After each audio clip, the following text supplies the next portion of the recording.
This is the West Kent Radio News feature. Hello, I'm Martin Webber. Campaigners trying to stop a massive new housing development on Farmland near Capel have welcomed a report from a national planning inspector. Tunbridge Wells Borough Council says it has to plan for the area's housing supply to rise by around a quarter over the next 16 years. The borough currently has 50,000 dwellings and it needs to plan for 13,000 new homes. It wants 3,000 homes to be built at the far north of the borough near Tunbridge in a development called Tudeley Garden Village. But the National Housing Inspector says there's currently not enough evidence to show that the Tudeley scheme is sustainable. I spoke to one opponent of the development, Stewart, Gledhill, who's chair of the Save Capel campaign. We're very encouraged by the findings from the inspector. We believe that democracy is speaking here. Is this farmland that they're going to build on? Absolutely, Martin. The two strategic sites are all on greenbelt land. They're all productive farmland. And at East Capel, it's also in the flood zones.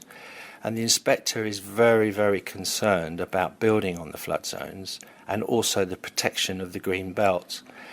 And that's formed a major part of his decision to find the proposals as currently put forward to be unsound. If people picture the railway line from Paddock Wood Station to Tunbridge Station, it's sort of right in the middle. If there was a new station put there, would it not be fairly sustainable? You might think so, but the issue is that the railway line, which is the main South East railway line, does dissect right through the heart of the proposed area. And there's no proposition for a station from Network Rail, and there's nothing in the plan for a station. This is one of the fundamental reasons that the effect on Tunbridge in particular from the transport side of things has been criticised by so many people, and including the council at Tunbridge Morning. Stewart Gledhill of Save Capel.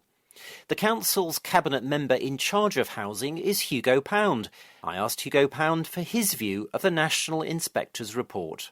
He has raised issues about two or three of the big opportunities that we have in Tudeley. There are questions there. There are some questions about the manner of our master planning in Paddock Wood. But essentially what he's saying, he's giving us a guidance that as long as we address those issues, essentially it looks as if the plan is sound. On the other hand, nearly 3,000 houses, this is a big proportion of the houses that you want to build, was in Tudeley to create a whole new garden village. The inspector has big issues with that and has offered you the option of dropping it completely. Well, he's offered us three options, actually, which is to keep going and to prove the value and the importance of that new garden village in Tudeley. That's one option. Second option is to shrink the proposal and somehow reduce its impact and reduce the size of it. And the third option, which is one that we will consider, is dropping it altogether or maybe putting it on the back burner until later in the plan. So the protesters have been saying for some time that this is the wrong place to put new housing. You should have concentrated on brownfield sites. All of the brownfield sites are looked at. The council knows where they are. They know the quantum that can be produced on brownfield sites, and it is not enough housing for what this government requires us to build over the next 16 years. Hugo. Meanwhile, Greg Clark is the MP for Tunbridge Wells. He argues that with people living 10 years longer than a few decades ago, a 20% increase in the housing stock is needed.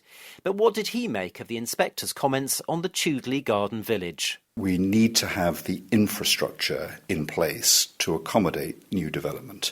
Too often, in my experience, you have houses built without the road capacity, without GP surgeries, sporting and leisure facilities.